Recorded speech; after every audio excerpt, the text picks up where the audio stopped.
Привет, дорогие мои. Снимаю второй дубль, потому что с первым дублем произошло фиаско. У нас сегодня морозец, ночью где-то по 25, но сейчас приятные уже такие 12-13 градусов, и телефон мой не выдержал, и запись оборвалась, просто телефон выключился. Сейчас снимаю на GoPro, посмотрим, как себя покажет GoPro. Кстати говоря, напишите мне, какое качество видео вам больше нравится. Снимаю опять на улице, потому что вы просили побольше местной красоты. Я вам ее показываю. Это все по-прежнему рядом с моим домом. Ну что, сегодня давайте поговорим побольше о Димаше. Сегодня я хочу поговорить о революции в музыке, которую он уже производит, и о тех высотах, о тех эталонах, стандартах, которые он сейчас вносит. И я думаю, что в любом случае то, что он сейчас делает, очень сильно изменит нашу эстраду, очень сильно изменит нашу музыку. Вот тут пес мой бегает, носится как угорелый. Зовут его Майк, познакомьтесь с ним, это Хаски. Так вот, все уже абсолютно признают, что Димаш — это музыкальный талант, это совершенство в музыке, это эталон, идеал. У него нет абсолютно фальшивых нот, он в совершенстве знает все техники, обладает широчайшим диапазоном. И вроде как говорилось о 6 октавах, но уже вроде как он добрался и до 8 октавы, до D8. 2 года назад мерили его диапазон по частотам. Димаш поет от 150 Гц до 4000, там, по-моему, 300. Но вот последние его песни, и кто-то там мерил, его частота достигла уже ноты D8. Это уже в районе 4800 Гц, то есть почти 5000 Гц. Ребята, вы понимаете, что теоретически Димаш может разговаривать с дельфинами, потому что это уже частота дельфинов. И было бы очень интересно где-то посмотреть или почитать информацию, была ли такая практика, может быть, кто-то давал дельфинам слушать музыку Димаша, какая у них была реакция.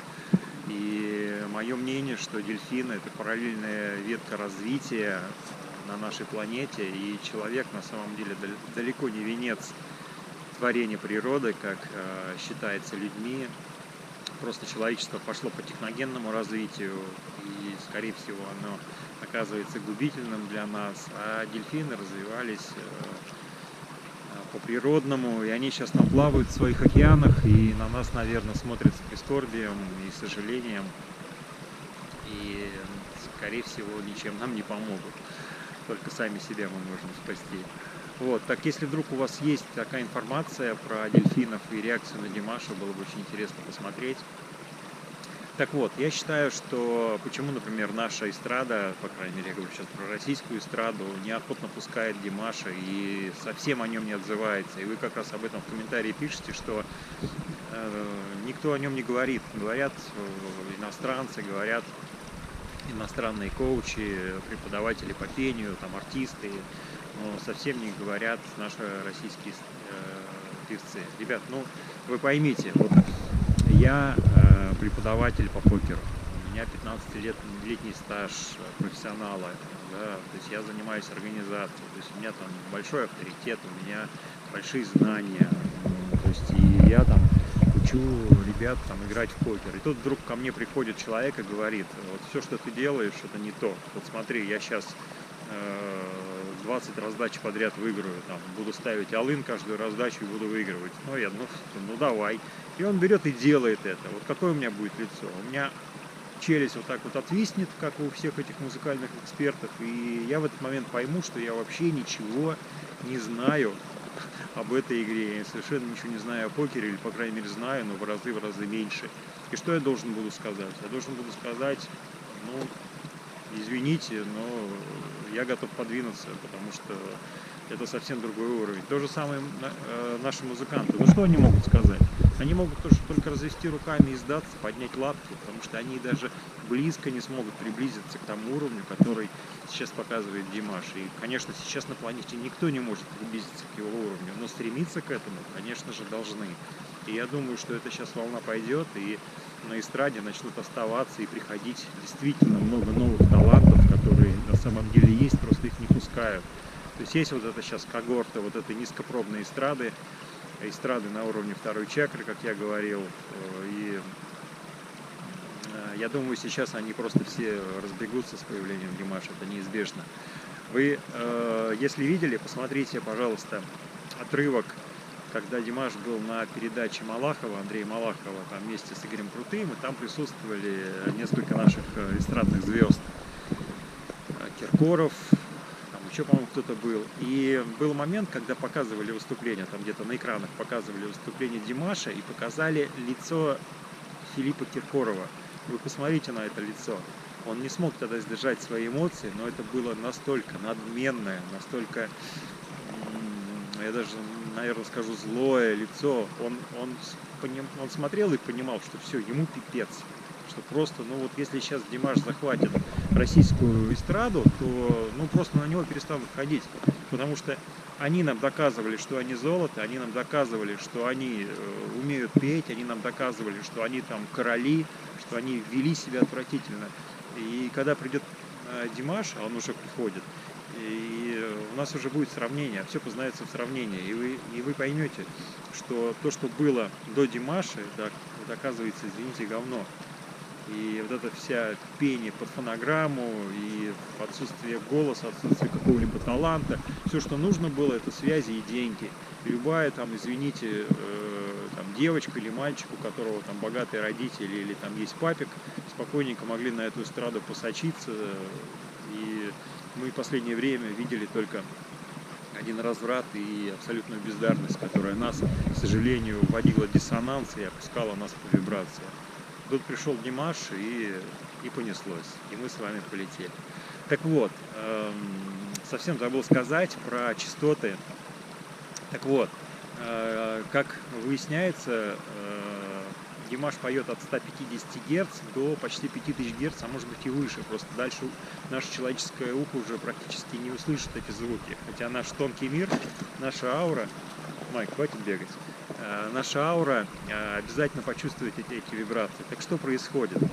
Наша самая нижняя чакра, нулевая, которая соединяет нас с Землей, наши основные 7 чакр, она пульсирует на частоте, по-моему, 164 Гц. А самая верхняя чакра, которая соединяет нас уже с космосом, нашу 7-ю чакру, там, 8-я чакра, она пульсирует на частоте, по-моему, там, боюсь соврать, 973, что-то такое.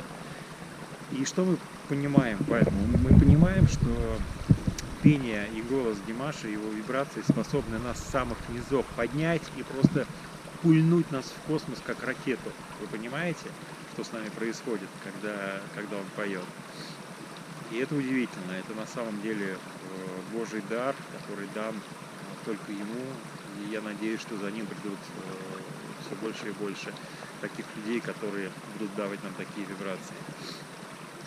Второе, то есть мы поговорили сейчас с вами о его музыкальных талантах, само поведение. Димаш в том числе эталон, как человек должен себя вести. И мы прекрасно видим, насколько он скромен, насколько он порядочен и правильно воспитан своими родителями. И посмотрите, как ведут себя наши так называемые звезды. Да?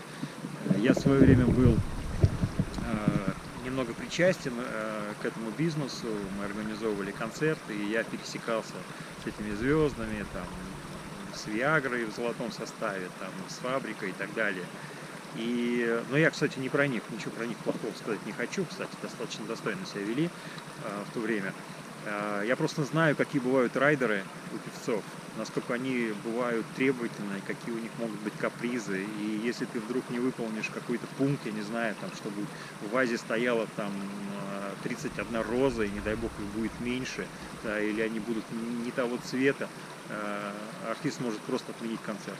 Только потому, что ты не выполнил какую-то часть его райдера. Ну, это, конечно, ужасно.